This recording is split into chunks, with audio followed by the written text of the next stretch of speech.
예, 안녕하십니까. 일렉트릭 아이디어 TV 건반장입니다. 지난 시간에는 19년도 3회차 전기기능사 상과목 전기설비 55번까지 문제를 풀어봤고요.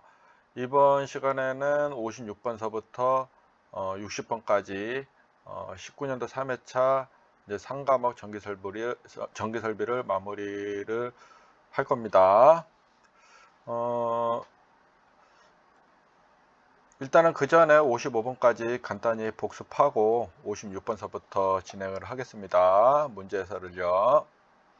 간단히 알아볼게요. 41번 가요전선관 공사 방법에 대한 설명으로 잘못된 것을 고르시오. 답은 2번이죠. 관의 끝부분에는 전선의 손상을 방지할 필요가 없다가 아니라 있다고요. 42번 간선에 접속하는 전동기의 전격 전류의 합계가 100A인 경우에 간선의 허용 전류가 몇 암페어인 전선의 굵기를 선정하여야 하는가? 답은 1번이죠. 1.1배 해가지고 나온 값. 43번 관을 시설하고 제거하는 것이 자유롭고 점검 가능한 은폐 장소에서 가요전선관을 구부리는 경우 굴곡 반지름은 2종 가요전선관 안지름이 몇 배 이상으로 하여야 하는가? 답은 1번이죠. 3배 이상. 자유롭지 않다. 그러면 6배. 44번 가공전솔로의 지지물에 시설하는 지선은 지표상 몇 cm까지의 부분에 내식성이 있는 것 또는 아연 도구만 철봉을 사용하여야 하는가? 답은 3번이죠. 30cm까지. 지표상 30cm까지는 내식성 또는 아연 도금한 철봉을 사용을 해야 됩니다. 45번 합성 수지관 상호 및 관과 박스는 접속 시에 삽입하는 깊이를 관 바깥지름의 몇 배 이상으로 하여야 하는가? 단 접착제를 사용하지 않았다. 그러면 1.2배, 접착제를 사용했다. 0.8배. 46번 다음 중 전선의 저속 원칙에 해당되지 않는 것을 고르시오. 답은 2번이죠. 전선의 강도를 30% 이상 감소시키지 않아요. 20% 이상 감소시키지 않아야 되는 거죠. 80% 이상 유지하는 거죠. 우리 막둥이가 맞나봐요. 소리 지르네요. 47번 다음 중 전기 설비에 사용되는 보호선과 전압선의 기능을 겸비한 전선을 무엇이라고 하는가? 답은 1번이죠. PL선. 48번 셀룰로이드, 성냥, 석유류 등 가연성 위험물 합금캐. 그래서 답은 2번 애자사용공사가 답이 됩니다. 49번 금속관 공사 시 관을 접속하는 데 사용하는 것을 무엇이라고 하는가? 답은 4번 접지 클램프. 50번 누전경보기의 시설 방법에서 경보기의 조작 전원은 전용 회로를 두고 또한 이에 설치하는 개폐기로 배선용 차단기를 사용할 때 몇 암페어의 것을 사용하여야 하는가? 배선용 차단기는 20A, 과전류 차단기는 15A. 여기서는 일단 배선용 차단기로 물어봤기 때문에 20A 이하. 51번 전기 공급을 하는 경우 사람의 감전, 전기 기계의 손상을 방지하기 위한 시설물이 아닌 것은 답은 축전지입니다. 이거는 에너지를 저장하고 방전을 통해서 전원을 공급할 적에 쓰는 거죠.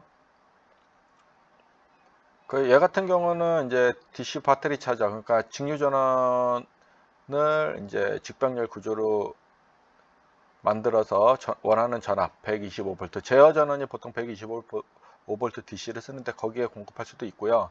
그 다음에 UPS는 AVR을 통해서 우리가 그 AC 그 UPS 전원으로도 우리가 사용을 합니다. 그래서 답은 3번.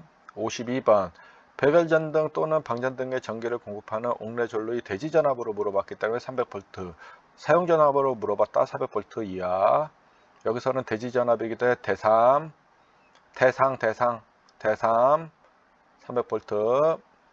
53번 저압 옥내 간선에서 분기하여 전기 사용 기계기구에 이르는 전압 옥내 전로에서 전압 옥내 간선과의 분기점에서 전선의 길이가 몇 미터 이하인 곳에 개폐기 및 과전류 차단기를 설치하여야 하는가? 답은 3번.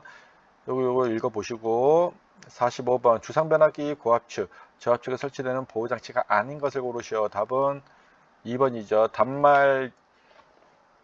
단말장치죠. 단말을 하기 위한 설비죠. 그리고 얘가 2차 측 보호, 얘 1차 측 보호. 얘 필에게는 주상 변압기 전반적인 보호를 이제 하는 거죠. 그래서 여러분들께서 이 케이블 헤드 단말 처리하는 거기 때문에 보호 장치로 사용이 안 되는 겁니다. 그래서 134가 맞는 거예요. 그리고 요거는 주상 변압기 1차 측 보호는 컷아웃 스위치, 2차 측 보호는 캐치홀더, 주변압기 보호하기 위한 거 낙내로부터 보호한다. 그럼 필의 설비, LA 라이트닝 어레스터. 이렇게 여러분들께서 공부를 하셔야 된다고 했죠. 이렇게 저처럼 이렇게 공부를 연관지어서 하셔야 돼요. 그 다음에 55번 한 분전반의 사용 전압이 각각 다른 분기 회로가 있을 때 분기 회로를 쉽게 식별하기 위한 방법으로 가장 적합한 것을 고르시오. 답은 4번이죠. 차단기나 차단기 가까운 곳에 각각 전압을 표시하는 명판을 붙여 놓아야 한다. 이제 오늘의 문제 해설입니다. 56번서부터 가공전선로에 사용하는 전선의 구비 조건으로 바람직하지 않은 것을 고르시오. 그러니까 비중이 작아야, 밀도가 작아야 되죠. 그래서 이게 틀렸네요. 신장률이 크고, 그러니까 도전율이 높고, 기계적 강도가 클 거. 요거 외우셔야 돼요. 가공전선의 구비 조건이지만 이게 사실 전선의 구비 조건도 되는 거예요. 그래서 1번 도전율이 클 것, 2번 비중이 작을 것, 3번 기계적 강도가 클 것, 4번 내구성, 내시성이 우수할 것, 5번 가성공사가 용이할 거, 6번 유연성이 용이할 거, 7번 경제적일 거. 57번 처음 나온 문제죠. 단상 3사시 전로에 그림과 같이 부하가 접속되어 있을 경우에 설비 불평형률은 몇 %인가? 이건 산업기사 기사 실기도 나오고 필기도 나오는데요. 실기에 정말 많이 나오는 문제 중에 하나입니다. 그래서 단상 3사식의 불평형률 기준은 40% 이하. 그 다음에 삼상 3선식 그 다음에 삼상 4선식 설비 불평형률은 30% 이하.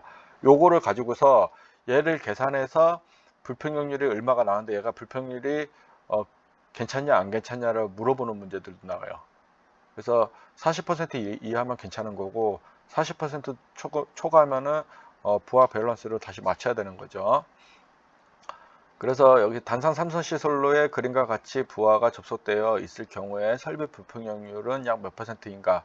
단상 3선시기 때문에 40% 이하의 값만 나오면 괜찮은 거예요. 그래서 이게 중성선과 각 전압의 성간 전압, 그러니까 얘와 얘의 차의 얘 전체를 더한 값에 2분의 1을 한 값을 가지고서 곱하기 100을 하면요 13.3333이 나오는데 여기서 13.3 이렇게 되는 거예요. 그래서 설비 불평형률 암기하세요. 그래서 단상 3서시 설비 불평형률 저압수전 40% 이하, 중선선과 각 전압측 선 간에 접속되는 부하 설비 용량의 차를 총 부하 설비 용량의 2분의 1 한 값에 곱하기 100을 하면 돼요.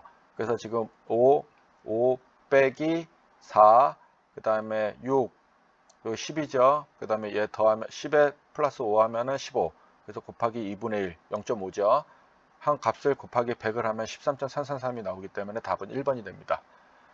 그리고 삼상 3선식 또는 삼상 4선식 설비 불평형률은 30% 이하고 각 성간에 접속되는 단상 부하 총 설비 용량의 최대와 최소의 차를 총 부하 설비 용량을 하고 3분의 1을 한 값이에요. 그러니까 단상 3선식은 2분의 1, 삼상 3선식 또는 삼상 4선식은 3분의 1 한 값을 로 이제 총 설비 부하의 3분의 1 값을 이제 나눈 값에 곱하기 100을 하면은 이제 설비 불평형률이 계산되기 때문에 여러분도 요거는 실무에도 써먹기 때문에 꼭 암기해두고 여러 문제를 풀어보고 여러분들이 스케매틱 다이어그램이나 단선도나 이런 것들을 보고서 설비 불평형률을 계산할 줄 알아야 됩니다.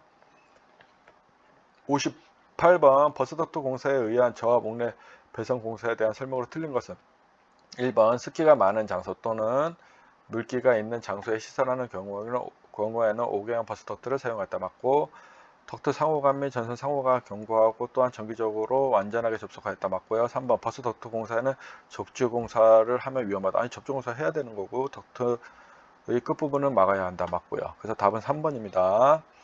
59번 접지공사에서 접지극에 동봉을 사용할 때 최소 길이는 이거죠. 3번 90cm. 그래서 접지극에 되어요. 그래서 동봉은 질은 8mm 이상, 길이 90cm의 것을 사용해야 됩니다. 만약 미터로 부르면 0.9, 0.6, 0.3, 그 1.0이 되는 거기 때문에 미터나 센티미터나 여러분들께서 구분하려고 답을 선택할 줄 알으셔야 돼요. 동판 같은 경우는 두께 0.7mm 이상, 단면적 900cm 자승의 것을 사용해야 된다. 그래서 일단은 동봉 나왔다 90cm, 동봉 나왔다 90cm, 질은 8mm 이상 90cm, 질은 8mm 이상 90cm. 요거를 꼭 외워 놓으시기 바랍니다. 오늘의 마지막 문제입니다. 60번. 안전을 위해 가부와 보호 장치를 생략 가능한 회로가 아닌 것은. 이 가부와 보호 장치를 달므로써 우리가 좀 위험한 사항이 있는 경우에는 생략을 할 수 있는 경우들이 있어요. 그래서 거기에 대한 문제 내용이고요. 그래서 우리 보면은 여기서 답은 4번이에요. 4번. 전류 변성기 2차측 회로인데 1차측이라고 해놨어요. 그래서 안전을 위해 가부와 보호 장치를 생략하는 경우는 1번 소방 설비 전원 회로, 2번 전자석 크레인 전자식이죠. 전자식이죠. 아이고 죄송합니다. 전자식 크레인의 전원회로, 3번 회전기의 여자회로, 그 다음에 4번 전류 변성기 2차측 회로, 5번 안전설비의 전원회로. 그래서 주거 침입 경보나 가스 누출 경보, 이거 판단하는 게 좀 어렵긴 한데 일단 이런 내용을 가지고서 여러분들께서 구분하시면 되고 답은 4번이 됩니다. 왜냐하면 여기 뭐가 딱 어설프게 보면은 그냥 맞는 것 같아요. 그래서 답이 없네 하지만 여기 2차측인데 1차측으로 해놨기 때문에 답이 4번이 되는 겁니다. 그래서 지금까지 이제 19년도 3회차 상가목 전기 설비를 했고요. 다음이 이제 정규과정 레벨 1에 대해서 19년도 4회차가 이제 끝이 납니다. 그러고 나서는 이제 전기기기를 레벨 1을 할 거예요. 그리고 그거 끝나고 나면은 레벨 1의 전기 이론. 그러고 나서 이제 끝나면은 이제 특강으로 넘어가서 19년 1회차가 아니라 이제 20년도 1회차, 2회차, 3회차, 4회차, 21년도 1회차, 2회차, 3회차, 4회차는 문제를 제가 이제 카페를 그 전에 만들 건데 올려놓으면은 그걸 다운로드 받아라 여러분들이 문제를 풀고 이제 제가 이제 레벨 3 특강 시간에 여러분들께서 이제 문제를 푸시면 돼요. 모의고사 형태로도 풀게끔 할 수도 있고요. 그래서 제가 이건 운영하는 방법을 랜덤하게 좀 할 거기 때문에 여러분들께서 이제 19년도까지 하면은 사실은 뭐 23년도에 문제를 보시더라도 여기서 조금 변형돼서 나오는 거기 때문에 최소한 제 거를 완벽하게 소화하고 밑에 있는 문제 해설까지도 여러분들이 다 공부를 하셨고 이해를 했고 반복을 좀 많이 했다. 그래서 좀 바뀌어가는 문제들을 제가 이렇게 바뀔 수 있다라는 패턴을 제가 15년도서부터 19년도까지 오면서 계속 이렇게도 나올 수도 있다고 나올 수도 있다. 그래서 이렇게 외워 놓으셔야 된다라는 그런 패턴들을 여러분들이 공부를 했다면 최소 못해도 15개 이상은 맞힐 수도 있고요. 많게는 19개까지도 맞힐 수가 있으세요. 그래서 뭐 운 좋으면 찍은 것까지 하면 20개도 맞힐 수가 있겠죠. 그래서 이거는 뭐 연도를 횟수를 거듭해 간다고 하더라도요. 똑같아요. 왜냐면 제가 19뭐 93년도 이때 이제 필기 볼 적에도 있었던 문제들이 있잖아요. 그죠? 되게 많이 있거든요. 한 반 이상은 되고 거의 다 비슷해요. 거기서 조금씩 바꿔가서 나오는 거기 때문에 그러니까 별로 변화가 안 된다는 거예요. 그렇기 때문에 여러분들께서 뭐 이거 나 이거 몇 년도 거 안 봐가지고 이거 안 볼래 그게 아니라 그냥 요 정도까지만 달달 외워갖고 반복을 해 놓으시고 나중에 저와 이제 모의고사식으로 특강식으로 여러분들께서 공부하시면은 충분히 그 고득점으로 여러분들께서 전기기능사 합격하실 수 있고 고득점 합격하는 것 뿐만이 아니라 실무에 이제 취업을 해서도 여러분들께서 충분히 이렇게 활용을 하실 수 있을 겁니다. 그리고 제가 사진을 이렇게 중간에 예전에 15년도부터 쭉 가지고 사진 같은 것도 제가 가지고 설명드린 게 있고 제 그 일렉트릭 아이디어 TV 유튜브 영상에 보면은 실무 관련된 내용들도 설명해 놓거나 사진 설명했던 것들이 있고 영상 찍어서 올려놓은 것들이 있는데 그런 것들 보면은 여러분들께서 그런 것들 봐가면서 이게 뭐구나 그래서 나중에 이제 면접 때나 이럴 때 이제 아는 소리 할 수가 있는 거죠. 왜냐면 사진을 본 사람과 그냥 글로만 본 사람은 얘기하는 게 달라요, 수준이. 그래서 그런 점 아시고 최선을 다해서 이렇게 공부하시면 좋은 성과 있으실 겁니다. 오늘도 수고 많으셨습니다. 감사합니다.